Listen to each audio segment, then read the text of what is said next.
Here we 18. Mm-hmm. Thank you for asking. 18. So can I just start answering as they pop up? Yeah, let me start the intro really quickly. Okay. But I like how chatty this group is already. I love it. Okay, so welcome everyone to our very last Q&A session of our fall virtual tour series. As our routine participants might know, my name is Lizzie Gray and I'm a project coordinator for Connected Lane County. And I am joined today by David from East West Tea Company. David, would you like to introduce yourself? My name is David Clements. I am the Training and Development Manager here at East West Tea Company. So I oversee all the training and development. A lot goes into that. But I'm also the lead recruiter for our entry-level production warehouse positions, a lot of the factory type positions that you'd be familiar with. Great. So thanks for being here, David. Before we start, I want to remind everyone that by now you should have watched the about 40-minute tour video of East West Tea Company's facility in Eugene. Olivia, my coworker, would have sent you that tour video yesterday and then again this morning. So if you have not watched that, be sure to do so after this Q&A. And as always, while I am chatting with David, we can't see or hear you, but I will be monitoring the chat box. So go ahead and type in any questions that come up for you. No question's a bad question. And this is a pretty unique opportunity to sit here with a local employer, so fire away. I usually get us started, but our chat box has some questions in. So let's start with the student questions. And Jasmine asks, how much is a box of tea? Depends on the store. Typically, the stores run at about $4.99 a box. Comes in 16 envelopes, 16 tea bags. Got it. Okay. So how does that compare to some of the other tea manufacturers that students might be familiar with? It's a little bit on the higher end because we're 100% organic, and that drives costs up because the farms that grow the herbs that we harvest and use in our tea requires a lot more in order to maintain a healthy crop organically. Mm-hmm. And so it's more expensive to grow it, and therefore it's more expensive to process it for us. And then that obviously comes down to an increased cost at the store. Yeah, that makes sense. Non-organic, you can add artificial flavors, and that's pretty cheap to make. Whereas when it's organic, you have to use a lot of natural flavors, and then that means extracts and processes that you won't have to do if it was artificial. That's a good point. And they probably have to come in from different parts of the world. Come all over the world, that's correct. Yeah. Great question. So Pablo has a question, and I think, Pablo, you might have been listening before as David and I were chatting while we were getting ready to start. And you asked what the age range is to apply. And my question, and maybe I'll backtrack just a little bit. My question to David was, is East West currently hiring? And David, maybe you could talk about some of those positions and then address Pablo's question about how old someone must be to apply. So the minimum age requirement is 18 years old to work in the factory. And that is a Oregon regulation. We are constantly, as far as entry-level positions, we're routinely hiring for blending operators and machine operators. I'll say it is difficult to go straight from high school and into one of those positions. While we definitely will consider you, we are looking for someone with work history, and we'll get into that later because it's a catch-22. You need work to get work history, and then companies want to see work history in order to give you work. So, it kind of goes back and forth. I'm excited to address that because I feel like, often it's not addressed, but yeah, we'll get into that in a minute.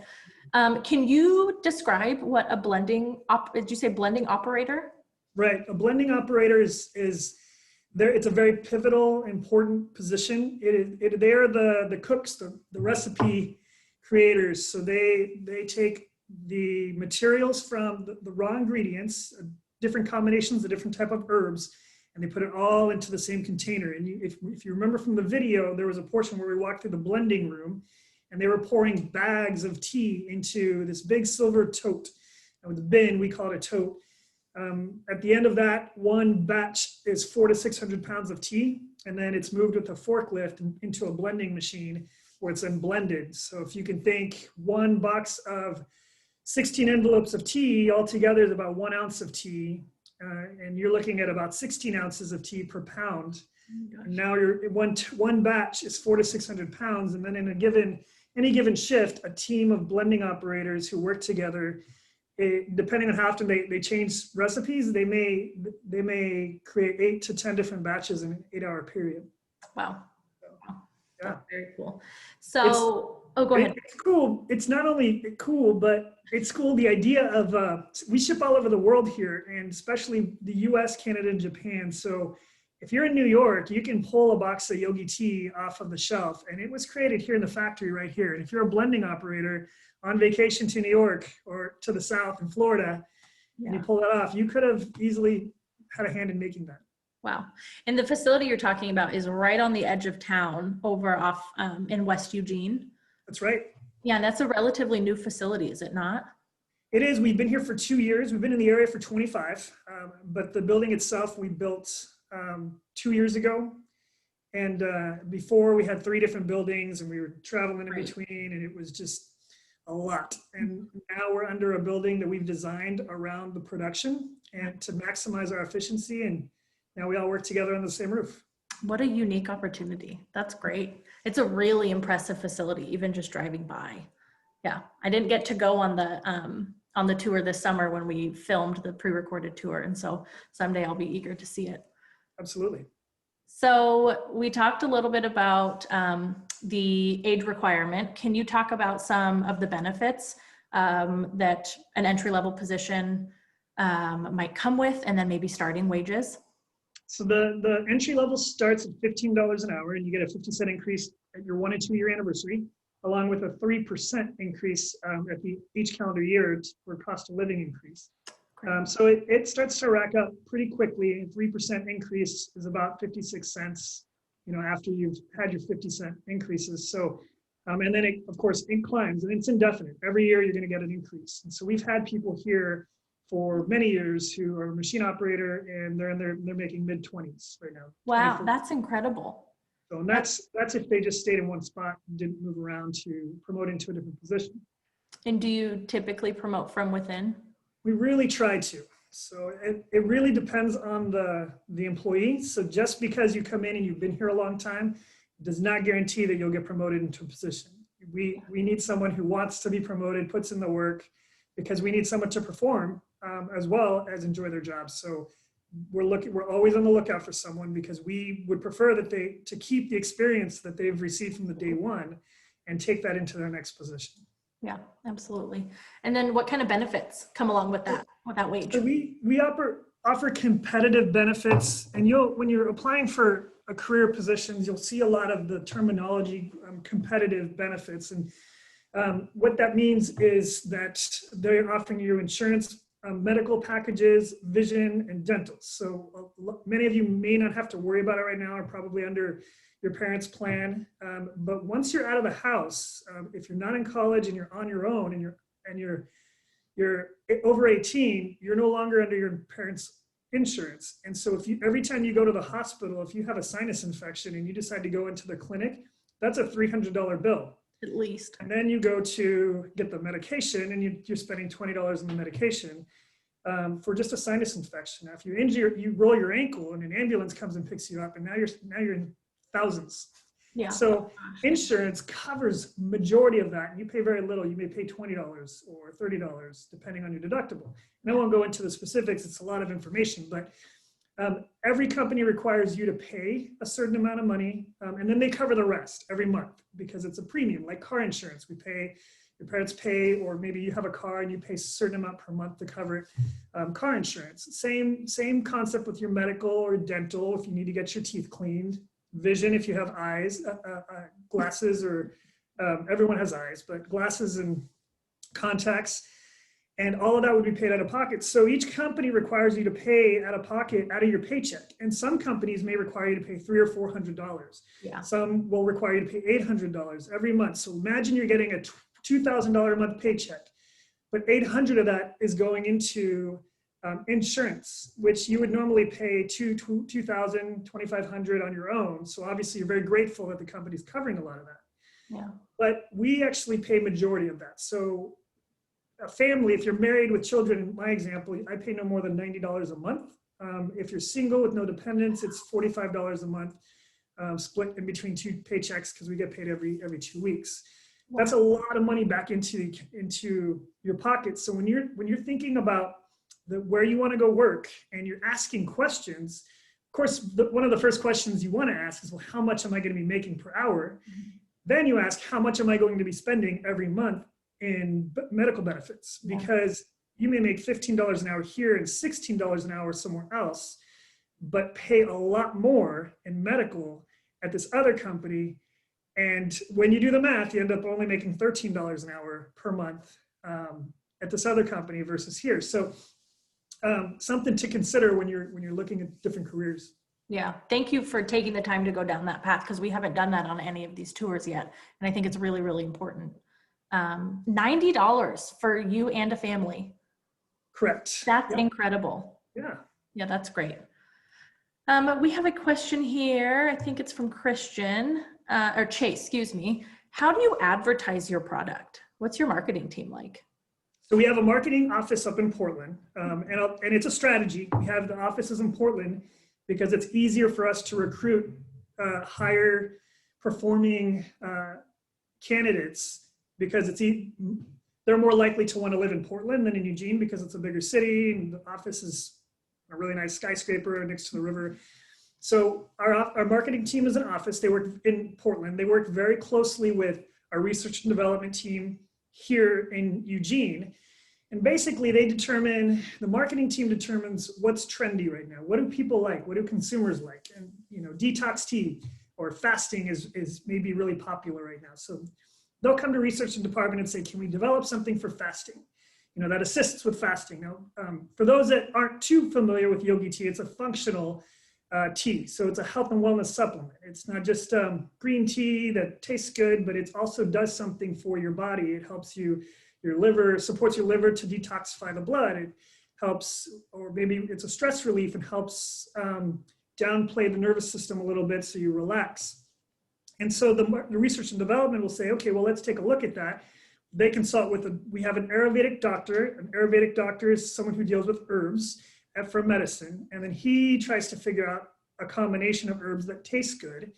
And then the three of them work together to come up with a formula. And then through a lot of trial and error, they come up with that taste that also has that same function.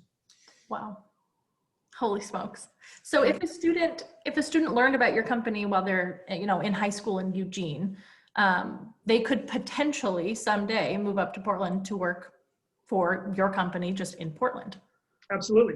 Yeah, that's great. Absolutely. And a skyscraper on the water sounds pretty nice too. It is really nice. We have a question here from, and I'm so sorry if I'm pronouncing this wrong, but Liesel. Do you have non-caffeinated tea? Also, do you have any free samples? And I will say, we have a lot of your tea at our office that we would love to send you, Liesel, if I'm saying your name right. So let us know which school district you're in and I'll see about getting you some free samples. And the answer is yes. Majority of Yogi tea is actually caffeine free. We have a separate brand. It's called Choice Brand.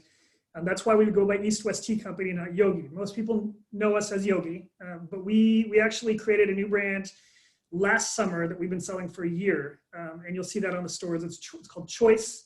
And it is green tea, black tea, your traditional type teas. Majority of those have caffeine in it because black tea and green tea typically do.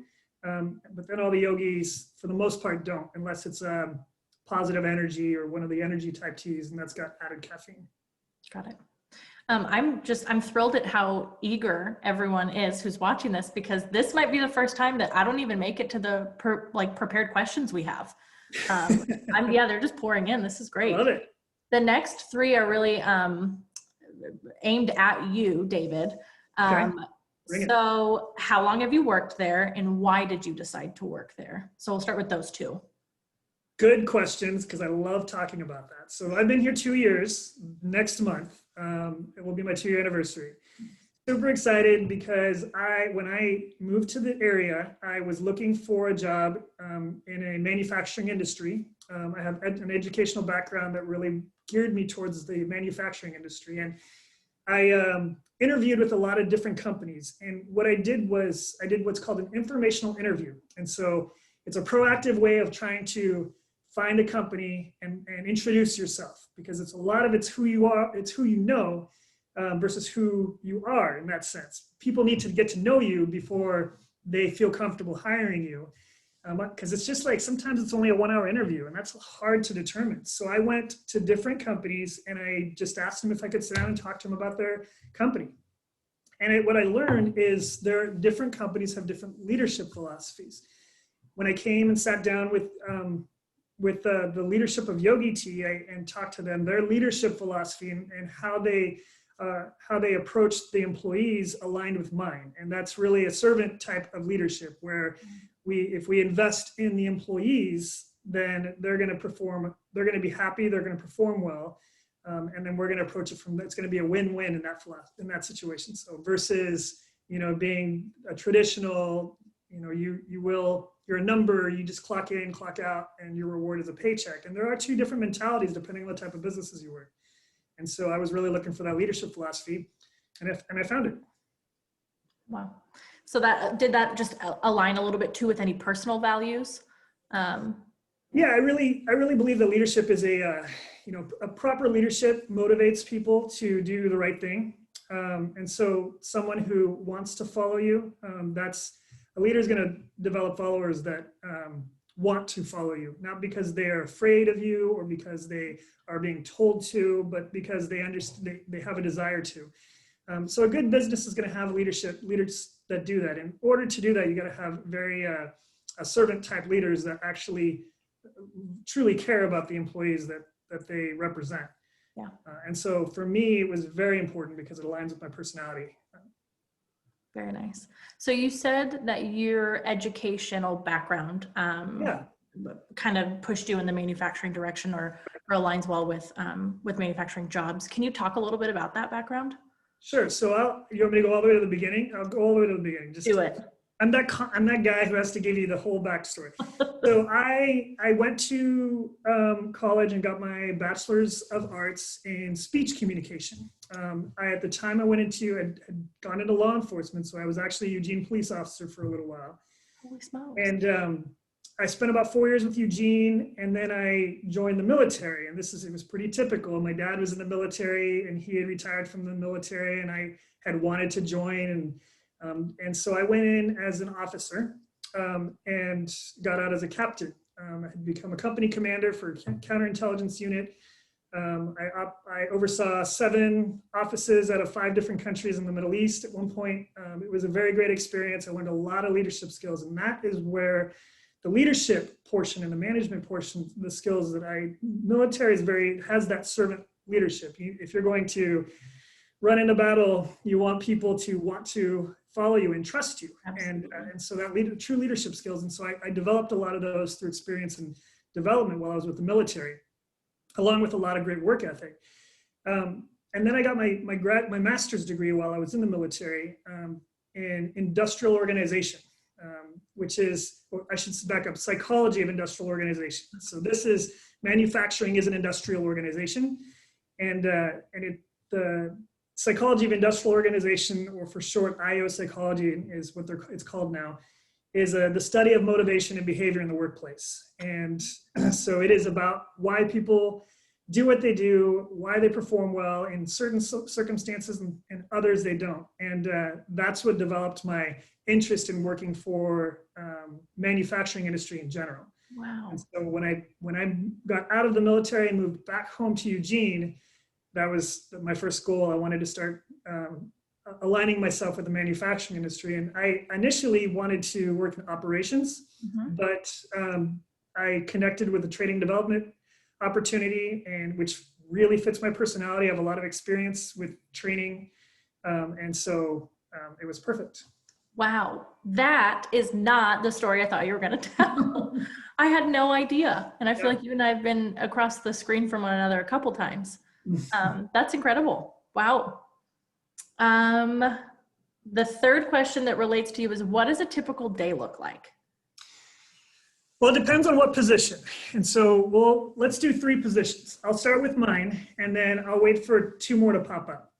So let's talk about the training and development positions. So the training and development, and what I really want to share with you is the different types of experience and education for different types of positions. When we think tea company, we think the tea makers, but there is so many more positions that have nothing to do with actually physically touching tea that make this company operate. For example, I have a training development position they're in a variety of different organizations. So I could leave this organization and go to several different types of industries. But my job is to from bringing on a brand new employee and getting them settled, getting them what we call onboarding, which is getting them settled into the company and learning everything that they need to know about the company to be able to start their position, which can take up to a week sometimes. And then continuing that development as they're here. So once you're in here and you've learned your job and you're comfortable, we want you to continue to get better. So my job is to figure out how I can do that and what resources I can provide and what training opportunities. And then at the same time, there's general training that I have to oversee. Every year we have requirements so that everyone has to take. So every month we provide these training, whether it's online or in person, and I coordinate and set that up. So a lot of phone calls. I also do a lot of this type of interactions, what we're doing now, because it really falls into two realms. One, training and learning. So, I've already got a passion for that. So here I am with you guys. And, but also it ties into one of our core values as a company, which is sharing our prosperity. And that's being involved in the community and making sure that we can share the talent and experience. Because if you don't forget that this hour with us is still paid for by the company, I still get a salary. So the company is choosing to set aside any of this. This is worth it to come sit down with you and talk about it. So let's talk two other positions. I'll back up. So a lot of sitting at my desk and talking on phones is what a day looks like. And creating meetings and attending meetings just to plan and strategize and then execute. Did we get two others? What do you mean, did we get two others? Oh, we wanted to talk three different positions look like. So hoping two more recommendations, but I'll start with the number two. If maybe someone can throw up ask for one different position. So we'll talk about machine operators. So this is the tea makers. So these experts will come in and they'll start their day with a pre-shift meeting where they're given information about what's happened up to that point earlier in the day. Then they'll be assigned their specific duty for that specific day. They may work conveyors or the packaging machine, or they may operate a tea machine. And then they'll be given the number. This is the tea machine you'll be operating, and then they get to work for those 8 hours. It's a lot of standing, a lot of mental work. The machines are constantly going. They're not stopping. They're responsible for making sure that the machine continues to operate. It operates at 350 tea bags a minute. So if the machine goes down for 5 minutes for whatever reason, they're trained to figure out why and then get it back up and running so that they can minimize that amount of tea bags that are not being produced. Yeah, absolutely. The tea receiver. Good. So we've got, we call them a receiving associate. And so they are responsible for bringing it starts at the receiving center when all the raw ingredients are brought from all over the world, and they'll drive them in a big truck, and then they'll offload them into the receiving area. And the receiving associate takes it, inventories it, provides it to the sampler. We have a quality assurance sampler who takes samples of it, and they do tests on it to make sure that they test it for heavy metals, they test it for microbes, and just to make sure that it's good consistency, it's not too many heavy metals. And as long as everything passes and is of quality, they'll clear it, and then the receiving associate will put it away into the inventory for use by the blenders and anyone else that needs whatever specific item that is. And then they track that inventory as it comes in. So that's a busy job, a lot of time on a forklift, moving a lot of heavy products, kind of a very fast-paced job. Do you expect folks who apply for a job like that to have a forklift certification, or could they? It helps to have it because it's a lot easier to learn it. We'll provide the training anyway, regardless if you've been certified or before or not. But the way the certification works, it's really only a 4-hour class of instructions by someone who's certified to teach it about how the forklift works. And then it's experience, it's practice, and then under observation with someone watching you. And then once you've got it down, which could take 3 or 4 weeks, then you get certified. If you've never had any experience, it could take a lot longer than that. If you have had experience, it could take a week before you get certified. So really what we're looking at from a company standpoint when we're interviewing someone is, if you've had experience, then that means I know that the likelihood of you being successful on a forklift is important, is good, because I don't have to, it won't be as big of a risk for me. Because if you drop a pallet, that's $10,000 worth of material.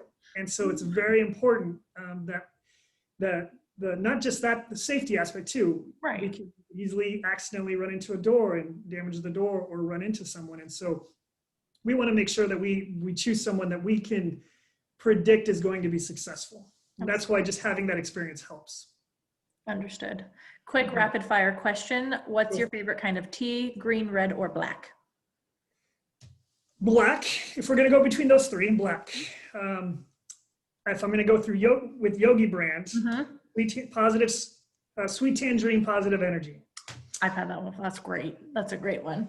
I see a request from Ricardo to send some of that tea down to Cottage Grove, and you've got it. I will do that for sure. Do you take interns? And then there's a follow-up question. If so, what type of CTE training programs? Which I think we have CTE classes, the career technical education, so manufacturing tech, welding, culinary arts, hospitality management. Do any of those strike you as a department that might be interested in an intern? So we do take interns, and that's in my lane as well. We take high school interns, and we're always open to more opportunities. And typically what I do is I'll sit down with the career counselor, whoever's in charge of the internship program for the school, who's identified the student, and I will identify what it is that student's looking to receive, what experience they're looking to receive, and then I'll create a schedule for that student. And so the last one, I'll just use an example. The last one, that student the intention of the student was to just be exposed to different types of work experience, which is typical of what an internship for a high school student would be, right? Is to give you the idea, help you get an understanding of what different areas look like. It was a 6-week program, and I don't want to take a student and just put him in the production area for 6 weeks, and then he walks away only knowing production. So he worked 1 day a week, and he spent a day in production, and he spent a day in our quality assurance, and he spent a day in our customer service, and he spent a day in our receiving warehouse. And within those 6 weeks, well, the first 5 weeks really was spent in different areas to understand what it is that those specific companies do. Accounting, for example, is all about money and tracking everything that goes in. It has nothing to do with team making, but is obviously very vital. Every department requires different education level, different experience. And so getting exposed to that will help you kind of understand how a company runs. Absolutely. And then on our 6th day, our 6th week, we went over resume, and then we took a look at some of the applicants that I receive and some examples, some poor resumes, but also we discussed what I'm looking for and what causes me to reject a resume over someone who I set aside to phone screen at a different time. Yeah, what a valuable opportunity for that student. What are your expectations of an intern? Do they mirror your expectations of an employee? Yes, looking for someone who wants to be here, wants to learn, and it doesn't always happen. Sometimes we get an intern who's doing it because they're required to, and it's not very successful typically.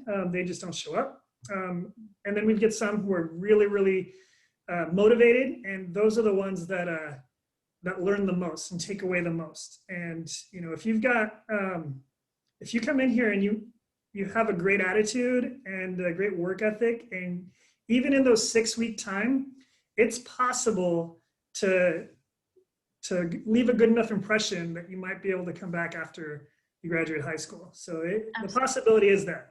Yeah, absolutely. And I think about too, just forming that relationship with you, that professional relationship as their supervisor. And would you be comfortable? So say a student came in and did a stellar 6-week internship and then went on to apply at a different company. Would you be a professional reference for that student? Absolutely. If they asked you to be? Absolutely. Yeah. So it's a pretty unique opportunity to find a professional reference that's in the local community outside of your high school. Absolutely. I know that was hard coming out of high school, is finding who to list that wasn't a friend or family Exactly. as a professional reference. Okay. On your website, I noticed that there are many programs around the world that help out different communities, such as communities in India. Can you elaborate on the goals and successes of these programs? Fabulous question. There's a Swedish couple who was unable to have children of their own. So they decided to create an orphanage in India where they brought in, I want to say girls. I think it was I was going to say just children, but I think it's specifically girls, young girls who had been in abusive situations and trafficking situations. And I won't go into detail with that, but it's definitely an abusive situation, and raise them until they're able to, till they're graduate high school, basically, Yeah. and then they can go on their own. And so the company has been contributing financially to them for a long time. We went down to Brazil and created a middle school. And this is, when I say it was literally like employees of the company flew down there. And this was within the last 5 years, flew down there and helped build a middle school. The farmers only had enough buildings for elementary school for their children. Mm-hmm. So we went in and helped build them enough buildings to advance their education level to middle school, because they're very rural area of Brazil. At the same time, during the tropical rain season, the main thoroughfare, the main road to get to the school would just become a river. And so everything stopped at that point for a matter of months until the rains cleared up and the river dried up and it was a road again. We built a bridge across that road so that when the river, during the raining season, the tropical season, because it is a tropical rainforest, when the rains came, it still allowed them to get over to the school so they could have it year round.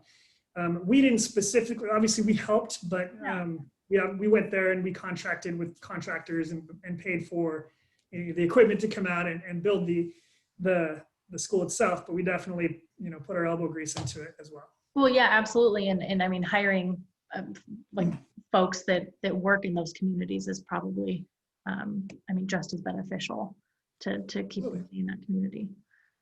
Wow, that is awesome. That is not an opportunity that you would get at every job, to go overseas and work on projects like that. Question here, how do I find where these job openings are found? You can go to yogiproducts.com or choice. You can Google Choice Teas. I can't remember if it's the website.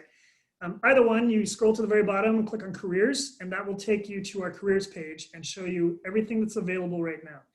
I highly recommend taking a look at it, whether you actually wanted to work or pursue a job, regardless of whether you wanted to pursue a job.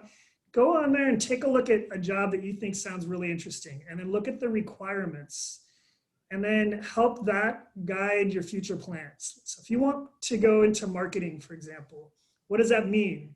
We have a marketing position. I think we've listed it. If not, we're going to be shortly. Look at that position and look at the education requirements and the experience requirements. Look at a research and development technician, or right now we have experience coordinator, which is going to be what's a new position that we just developed. It's going to be at the front desk. Position's probably going to be $20 to $23 an hour. It's going to, obviously, it's not for someone right out of high school. It's going to be looking for experience, but we're looking for someone that can be the face of the company, greet people as they come in as a front receptionist would, but also be able to coordinate all the projects with the community. So if Lizzie says, hey, I'd like to get some donations, she would go to our experience coordinator, who would then help set that donation up. Because we don't have everyone comes to me through that right now, but it's not kind of an official channel yet. And company picnics, when we run a company picnic, this person will be in charge of coordinating and facilitating that. So while it's not a receptionist position, And so we listed as an experience coordinator because they are truly responsible for the public's experience when they interact with us. That's awesome. That's great. Okay. And I think you said yogiproducts.com. That's right. Plural. Okay, great. Next question from Jasmine. What is the company's biggest goal in the next 6 months? We're growing really fast. We anticipated an 8% growth this year, which would have put us from 87 million to a $95 million company. And it's typical to, at the end of every year, a company to shoot for a certain percentage of growth and then build a strategy off of that. And ideally, your company should grow every year by a certain percentage if you're on the right track. But once COVID hit, our sales began to triple. And what we determined is that with Starbucks shutting down and coffee places shutting down and people having to work from home, they reached out to our stress relief teas, our immunity boosting teas. Totally. And our number one was Breathe Deep, which is a congestion tea. Yeah. And they were sold out everywhere. And initially we thought it was our Yogi customers just hoarding it along with their toilet paper, right? Uh-huh. But it turns out we actually accrued a lot of new customers. We're on track to be at about a $110 million company now, and possibly a $135 million company at the end of next year is the trend. And what that means is we have a lot of catching up to do before we fall behind internally. So over the next 6 months, we plan on implementing new training resources. Learning management system is on my list over the next couple months to get up and active, and that's going to allow people. It's going to help me manage training versus getting groups. I can provide training. Everybody can do it online, and then I can see their progress and where they're at, and I can assign training this way, so they don't have. So it's very efficient. Mm-hmm. There's brand new roles that we're opening up in order to bridge gaps between certain areas. We have a sourcing vice president, and then we have our sourcing director. And we need someone kind of in the middle to be able to bridge, because we also have a factory in Italy, which is a whole other thing. So a lot of changes over the next 6 months, a lot of growth. We're just trying to keep up. Yeah, sounds like it. Keep up. Can you reiterate for the group what your title is? Training and Development Manager. Got it. Thank you. If you were to go onto LinkedIn or Google and look up a training development manager, you'll find that a lot of the job descriptions and job postings require some type of leadership or behavior type education, usually at least a bachelor's, with a preferred master's degree in either psychology of industrial organization, organizational leadership, psychology of some type that's not general psychology, but geared more towards the workplace, or maybe possibly a business degree, depending on the job description. So, okay, thank you. Who does your advertising? The website is amazing, and I'll stop there. The website is amazing. So, who has done your advertising? That's our marketing team. That's our marketing team in Portland. So, wow. Now, whether they contract with a company to do our website, I think is more realistic. I don't actually know the answer to that. Okay. But they're the ones behind it, and then they will give the thumbs up and the green light to how it looks and make any changes to it. Great. Well, relay that compliment if you would. I will, definitely. Why did the owners choose an LLC form of ownership? I don't know the answer to that question. I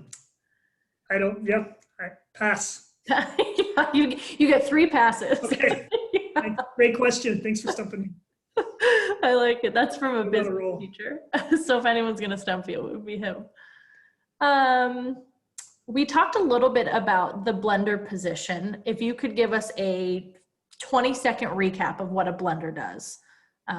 Go. So blender is responsible for taking all the raw ingredients and dumping it into a big metal bin, we call a tote. And those bags, each ingredient comes out of a 50-pound bag, but it's like your kitchen when you're baking a cake, except instead of a half a cup of sugar and a cup of milk, it's 120 pounds of this one tea and then 80 pounds of another tea. and it could be 14 different types of ingredients that goes into one batch. When you're done, you've got about 400 to 600 pounds of tea, and then you take that, place it into a blending machine that blends it, adding any extracts and flavorings at that time. And in a given shift, you could be making 8 or 10 different batches. If you're changing recipes, you have to break down all the machine and clean it completely until quality control can come out and do a swab. And they'll take a Q-tip and they'll swab it, and then they put it in this little device, a handheld device, and it measures how many protein molecules are in it. So it'll look absolutely sparkling, and then they say, oh no, protein count's too high. Wow. Which means it's not clean enough. And so you get back in there and you start cleaning some more, and once it's to a certain level, they say, okay, good to go, and then you can start put it all back together and you start a brand new flavor. Wow, very cool. Thank you. This is a fun question. What is your favorite thing about working for East West Tea Company? It's the people. Easy answer. The people. Okay. First of all, I really like doing this, what we're doing right now. But I also, a lot of my job is taking someone and helping them identify how great they can be, and then helping provide an environment that allows them to learn and grow. And so ideally, if I can find, my favorite are the people that want to learn and grow. So when I get a high school intern who's like, let's do it, give it to me. Like I'll give them everything they want. But so it's working with the people, bringing them on, giving them a good experience, and making sure that at the end of the day, when they walk out the door and they go home, they're really satisfied with being here, really feeling like this is a place they can call home. Yeah, absolutely. Question from George. I think I know the answer, but maybe you could talk about a new flavor that might be coming up. But are you going to make new tea flavors? We're always making new tea flavors. So we just came out with sweet lemon immunity, immunity stress, I think, and elderberry immunity stress. And so those are two that were based on response to COVID, when we had all of our stress teas sold out, all of our immunity teas sold out. So we went back and developed a tea that combines two of those functions, stress and the immunity boosting. So it gives you a stress reduction, but also gives you an immunity boost at the same time. They're delicious. I don't know. The only one that I know that is, I don't unfortunately get to know. I can go ask, but I'm not in a position to hear it very often. What they're working on next. But what does happen is whenever they create a new recipe and they get to a certain stage and they've finalized it, they start doing taste testing, and they'll start running it on the machine, because believe it or not all tea runs very well on certain machines. And then we have to deal with that problem. Even though we got everything else perfect, yeah, run on a machine because this tea is too thick or whatever the case may be. So our choice brand, we're right now, we're in the process of developing a chocolate mint tea. It actually has slight little flakes of cocoa from the cocoa bean, yum, along with mint from the plant, and it smells like a peppermint patty, and it's pretty phenomenal. So, yep. But you won't find that on the shelves just yet. So it's still in the research and development phase. To come soon. So I'm going to turn on a light here, and I'm going to let you answer. Just a storm rolled in, and it has gotten very dark in here. But I'm going to ask you a question before I jump out of the screen. What are some of the reasons you would reject a resume or application? That's a great question. It is a great question. So I'll start with no resume. That happens.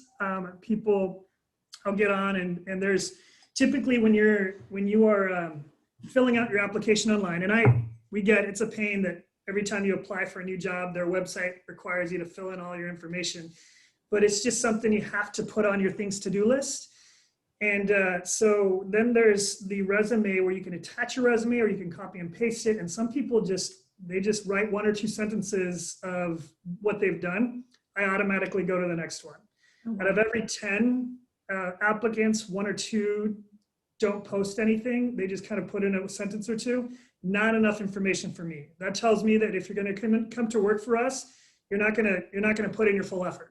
I have 8 other people who are actually posting resumes. I'm going to take a look at them. Second is work history. So that's the tough one. So We're looking for someone with longevity. And you have to think of it from the way a company would look at it. We want someone who's going to come on board, work hard, and stay with us. It costs a lot of money to train, and especially machine operators can take up to 16 weeks to train and certify, but takes about a year to really feel comfortable in their position. So if we get a resume with 3 months of job here, no job for 6 months, 4 months of this place, no job for another 3 months, what that tells us is a couple of things. A, maybe that person doesn't really know what they want to do. Mm-hmm. And or maybe that person just isn't disciplined enough to stick to a job, or they're getting fired and because of poor performance for whatever reason. And so typically I'll pass over on one of those. A lot of spelling mistakes. A lot of you don't have to have a lot of experience to make a really nice resume, but Right. if a lot of those details are misspelled, very easy stuff are misspelled.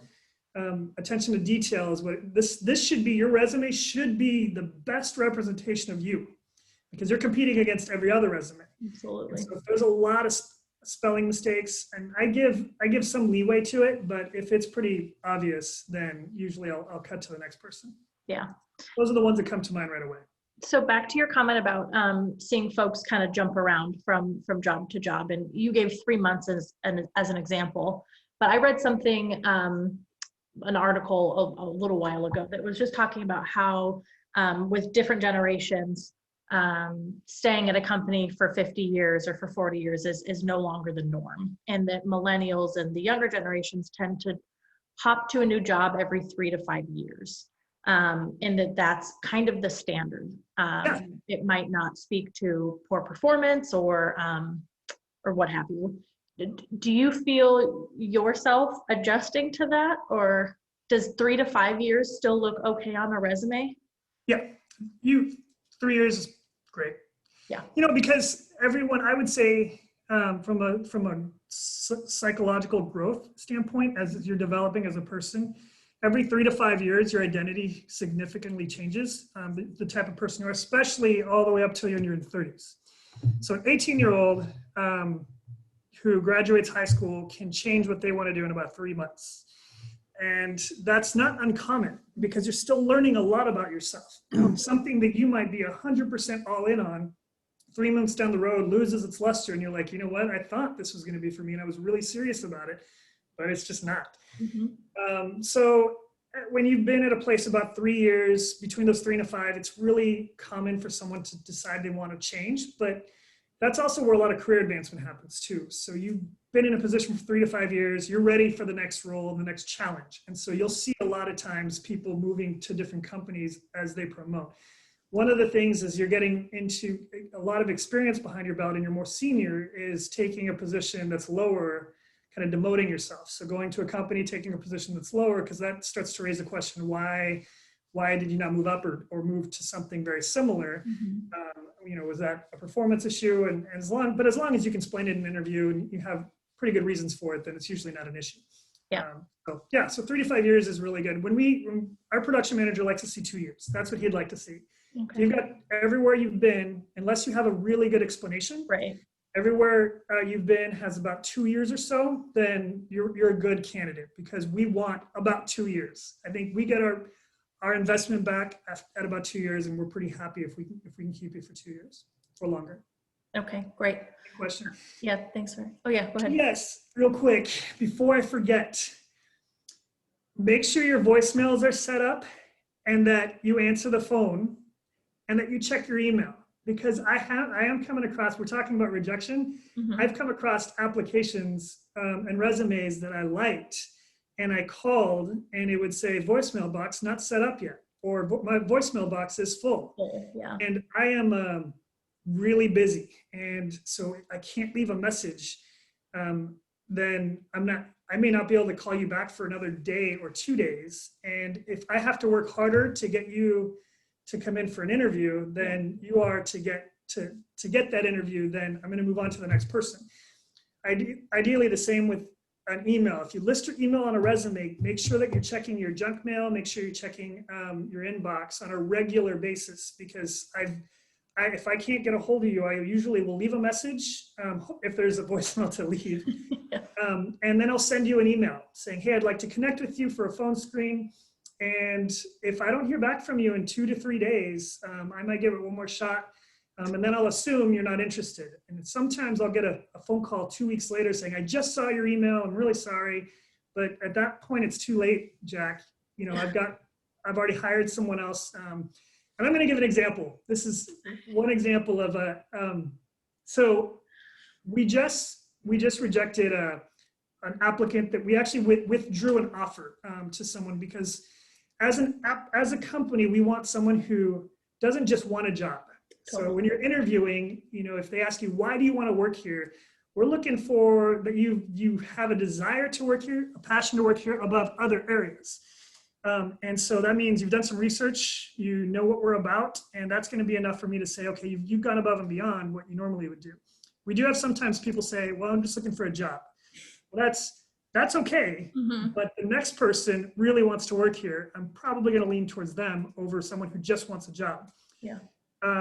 In this particular example, this person came across as, I just want a job, but he did well enough in the interview. When we called him and said, hey, here, you know, we'd like to bring you on board, he said, wasn't enthusiastic, said, well, let me think about it. I'll get back to you at the end of the day, which kind of blew me away. Now that does happen sometimes. They want to make sure they're making the right decisions. So doesn't call me by the end of the day. So number one, that's a red flag about, you know, responsibility. Calls me at the end of the next day and leaves a message on my voicemail saying, sorry, I didn't call. I just didn't get around to it, but I do want to accept the job offer. So that was enough for me to go to the production manager. I forwarded the voicemail to the production manager and said, hey, listen to this voicemail. Oh no. This is someone who wasn't able to call because they just didn't get around to it, which means that the job is not as important to them. Working for us is not as important as we'd like it to be for them. And so it doesn't mean that he wouldn't have been a good employee. He's just not the right fit for us. Yeah. So I called him and withdrew the offer. Because it was just a personality thing. It's just someone that we're looking for a specific culture. We want certain personalities that work well with the people that are out there. And that wasn't it. It wasn't it. So yeah. Yeah. Now we know what not to do. Yes. Oh my goodness. So I do want to give everyone a 5-minute warning. We are 54 minutes into this Q&A session, and I haven't looked at my notes once. Yeah, so this is awesome. I'm going to try to get to the bottom of the chat box, and we're almost there, but any last minute quick questions, go ahead and throw them in there. Question here, what are you doing to stop COVID in your facilities? Well, we can't stop COVID. What are some protocols? So we are doing the best to reduce the risk, and it starts at the front door. You come in, you put on, we've got masks, you put on a mask unless you have one yourself. We don't allow visitors to the company right now, especially with the freeze starting tomorrow. Everyone gets their temperature taken, signed in on a log, and both visitors and employees. And then everyone wears masks and everyone social distance as much as possible. We've got tape on the ground in the lobbies to remind you where to stop and wait. We have one chair to a table in the break room. And then when people are done eating, we have a disinfectant spray that's EPA registered. So it's very, very effective. And they spray down the table when you're done with lunch, and you just let it sit and evaporates, make sure it kills anything that's on there. We've hired 3 temporary employees to add to our sanitation team. They work a day shift, swing shift, and a night shift, and all they do is wipe down surfaces, doorknobs, handrails, constantly attacking the areas that are typically the most spreadable. Does any of this work? We don't know, but it's not going to work unless we try it, right? And so far, we've been doing pretty good. We haven't had any COVID positive tests within the company. But we know it's getting close. We've had family members test positive, and we know that every day it's inching closer and closer.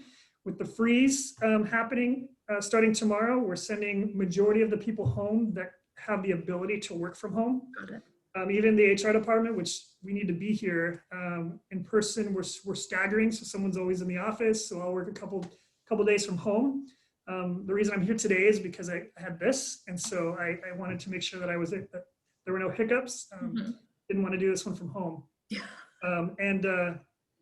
So it, and just reminding people. So we have a hand washing video up, and just it's so easy to forget about that. It's a risk out there, especially we're all getting tired of it. We're getting tired of the masks, but we have to just remind ourselves it's really happening out there. Yeah, it's incredible to look around and not feel just the kind of panicked energy that I know a lot of us felt in the early spring. But to realize that like our cases are much worse than they were in the spring, yet Right. people's attitudes don't seem to reflect that. But that's, great to know that you guys are putting all of those precautions in place to keep your employees safe. Great question. Yeah. Thank you, Mary Beth. Thank you. Was that Mary Beth? That was Ricardo. Ricardo. Thank you, Ricardo. Probably one of his students. That's great. Jesse would like to know, have you ever experimented with different types of tea, like hemp tea? No. No. Any plans to? Not that I know of. Okay. I haven't heard it discussed. Do you know, so let's talk about Yogi specifically. How many kinds of tea do you guys have? Well, right now we have in the 60s. That may have dropped to the 40s because I think I remember watching the tour video, and I think Mike actually, the director of manufacturing, said in his 40s. Okay. At one point we had 130, and then we've gone down to 60, and I think now we're in the 40s, and then we're probably working our way back up into the 60s. Got it. A lot of different ones. No kidding. It has a 2-year shelf life, so some stores you'll find ones that we're not currently making. Got it. Right now, but yeah. And last question of the hour, how involved are the owners? It depends on your definition of involved. So they are very visible. Well, the owners, so it's a board that oversees both the factory in Italy, our sister factory in Italy, which is separate but still under the same board. And a board is it's a group of people that make all the decisions and have all the stakes. So they're basically a group of owners that own both companies. And we don't see them very often. So they're all over the world. So in that regard, not super involved on my level, right. But they are involved in making all the decisions for all the changes in the company. And then what I get to see is after the decisions have been made, then I find out about it and we put the strategy into place. So the executive leadership, however, they are the ones that they're the CEO, and the executives report straight to the CEO, which is the boss of bosses here. Mm-hmm. And they're very visible. So you'll see them walking around, talking to people, very open door policy. You could send an email to our global HR director executive, and he would respond to you. If you had an idea, you could send it to him, and he would be delighted to listen to it, and maybe even take it into to account and be able to implement it if it's something that works. So absolutely. That's very cool. Very cool. Okay. I owe a huge thank you to you, David, and everybody at East West for letting us into your facilities this summer. And then to this stellar group of participants. Way to do our last Q&A with a bang. Thank you all for being here, and thank you, David. Yeah, you've been, for the teachers that are online, when it comes to internships, please feel free to reach out. I know COVID right now, it's probably not an ideal time, but come summertime, next summertime maybe, but we can always try to work something out. So we'll give it a shot. Awesome. All righty, everybody. Have a wonderful rest of your week. Thanks, David. Bye. Bye.